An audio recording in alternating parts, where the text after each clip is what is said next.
치매라는 단어는 이상하게도 소리만 들어도 심장이 먼저 반응합니다. 아직 진단을 받은 것도 아닌데 혹시 내가 그 길로 가고 있는 건 아닐까 하는 생각이 순식간에 지나가죠. 그런데 더 무서운 건 치매가 어느 날 갑자기 떨어지는 벼락이 아니라는 점입니다. 뇌는 아주 오래전부터 작은 신호들을 보내는데 우리는 대부분 그 신호를 나이 들어서 그래라는 말로 덮어버립니다. 반대로 말하면 오늘부터의 작은 선택이 10년 뒤에 뇌를 지키는 방향으로 쌓일 수도 있다는 뜻입니다. 희망은 바로 거기에 있습니다. 내가 바꿀 수 있는 영역이 생각보다 넓다는 것, 그리고 그 시작이 거창한 치료가 아니라 매일의 식탁일 수 있다는 것 말입니다. 오늘은 치매라는 불안을 생활에서 손에 잡히는 계획으로 바꾸는 이야기를 해보려 합니다. 단, 저는 의사가 아니고 진단이나 치료를 대신할 수는 없습니다. 다만 연구와 공신력 있는 자료에서 반복적으로 강조되는 뇌 건강의 방향을 50대에서 70대가 바로 실행할 수 있도록 최대한 현실적으로 정리해 드리겠습니다. 진짜 현실은 이런 장면에서 시작합니다. 장을 보러 갔다가 냉장고 앞에서 한참 서 있다가 내가 뭘 사러 왔는지 갑자기 생각이 끊겨버리는 순간, 가족 대화 중에 익숙한 단어가 혀끝에서 맴돌다가 나오지 않아 말을 돌려버리는 순간, 은행 비밀번호를 입력하려고 하는데 자꾸 한 자리씩 헷갈리는 순간, 이런 일은 누구에게나 생길 수 있습니다. 문제는 이런 순간들이 잦아질수록 마음속에서 치매라는 단어가 점점 크게 커진다는 점입니다. 그리고 불안이 커지면 사람은 둘 중 하나로 흘러갑니다. 하나는 아직은 아니겠지 하고 무시하는 길, 다른 하나는 영양제와 건강식품을 한꺼번에 사서 먹는 길입니다. 그런데 둘 다 지속하기가 어렵습니다. 무시는 불안을 키우고 과한 보충은 피곤함을 남기기 쉽습니다. 그래서 필요한 건 그 중간입니다. 오늘부터 평생 이어갈 수 있는 단순한 습관, 그리고 내가 좋아하는 음식의 방향입니다. 뇌는 하루 종일 에너지를 쓰는 기관입니다. 우리가 걷고 말하고 기억하고 감정을 조절하는 모든 과정이 뇌에서 이루어지죠. 그런데 뇌는 스스로 영양을 만들어내지 못하고 혈관을 통해 필요한 것을 받아야 합니다. 결국 뇌 건강은 뇌만의 문제가 아니라 혈관, 염증, 혈당의 변동, 수면과 스트레스 같은 생활 전체의 총합으로 움직입니다. 특히 나이가 들수록 뇌에서 문제가 생기는 방식은 대개 조용합니다. 큰 통증이나 확실한 경고 없이 진행될 수 있고 어느 정도 기능이 떨어진 뒤에야 주변이 알아차리는 경우도 많습니다. 그래서 나중에 병원 가서 고치면 되지라는 생각은 현실적으로 불리할 때가 있습니다. 예방이란 말이 공허하게 들릴 수 있지만 뇌에서는 예방이 훨씬 구체적인 의미를 가집니다. 뇌가 덜 손상되도록 환경을 만들어주는 것, 그리고 손상이 생기더라도 다른 경로를 새로 만들 수 있도록 자극과 재료를 공급하는 것 말입니다. 여기서 중요한 개념이 하나 있습니다. 뇌는 완전히 고정된 기계가 아니라 어느 정도는 스스로 적응하고 연결을 바꾸는 성질이 있습니다. 나이가 들어도 학습이 가능하고 반복하면 익숙해지고 오랫동안 안 쓰던 기능도 다시 훈련할 수 있죠. 이때 뇌에 필요한 것은 두 가지입니다. 첫째, 뇌세포가 지나치게 손상되지 않도록 염증과 산화 스트레스를 줄여주는 환경. 둘째, 뇌세포 사이의 연결이 유지되도록 영양과 혈류를 꾸준히 받게 해주는 환경. 오늘 이야기할 음식들은 이 두 축과 연결되어 있습니다. 단, 이 음식만 먹으면 치매가 사라진다 같은 방식은 아닙니다. 그런 말은 믿지 않는 편이 안전합니다. 대신 이런 음식을 자주 먹는 식단 패턴이 뇌 건강 지표와 유리하게 연관된다는 방향으로 이해하셔야 합니다.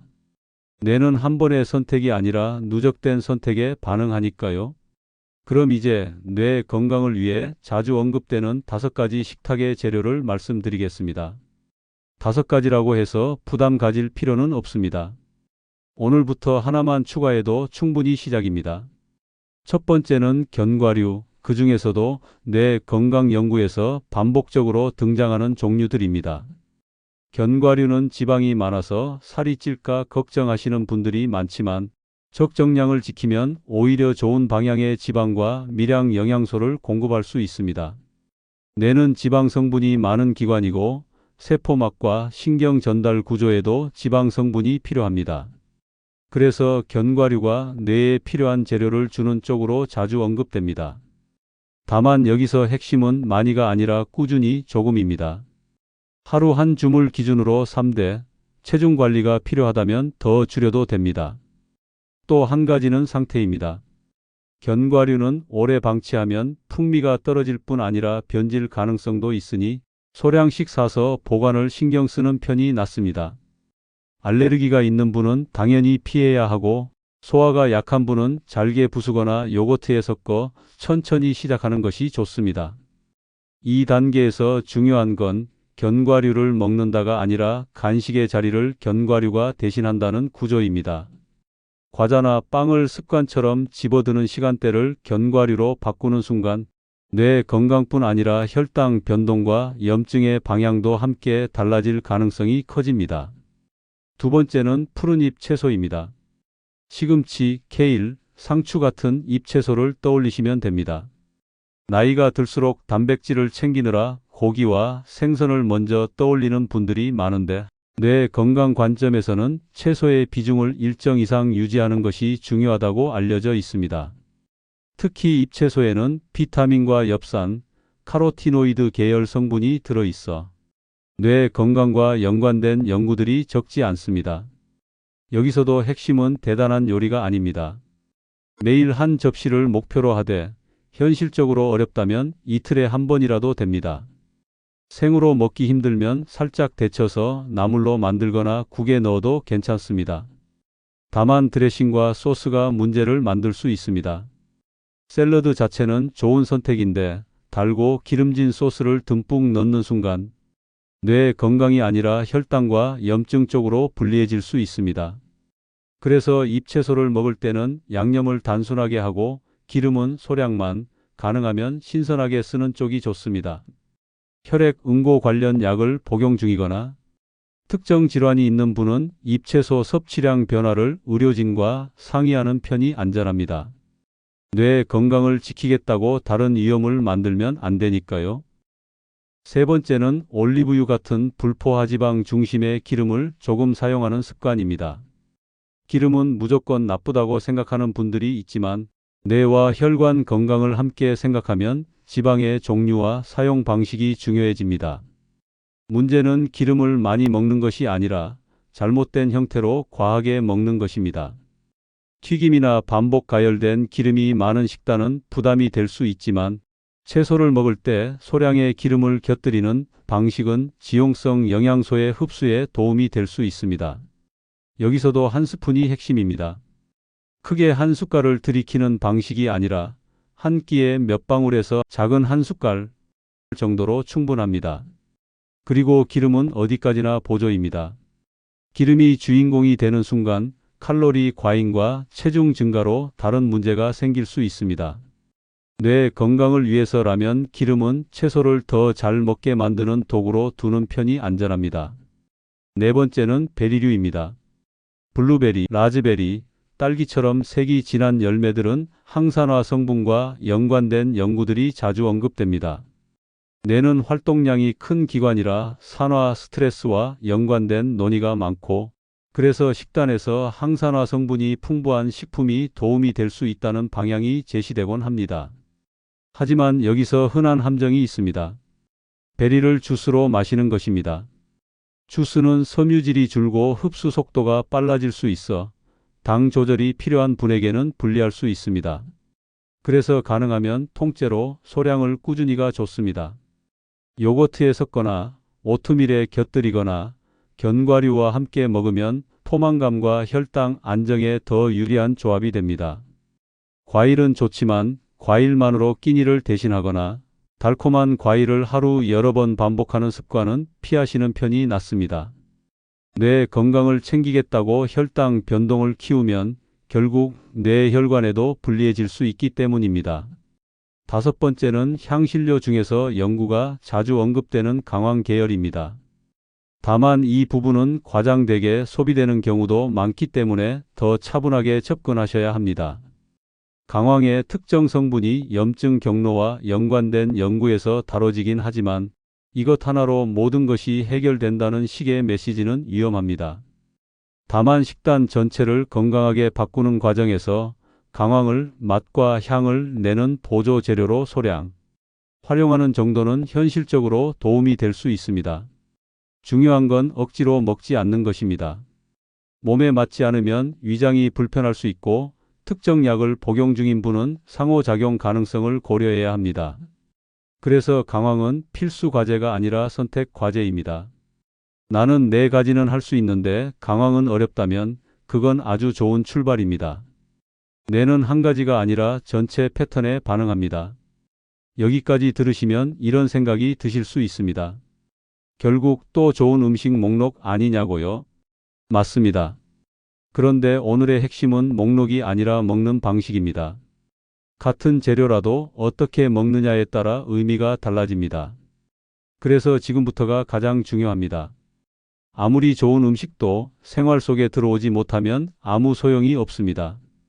뇌 건강식단에서 실패가 많은 이유는 한 번에 다 바꾸려다가 지치기 때문입니다. 그러면 며칠 뒤 다시 원래대로 돌아옵니다. 그래서 저는 오늘부터 할 수 있는 하루 루틴을 제안드리겠습니다. 첫째, 아침을 거창하게 만들지 말고 뇌에 유리한 간단한 조합으로 고정합니다. 예를 들면 무가당 요거트에 베리 한 줌과 견과류를 조금 넣는 방식입니다.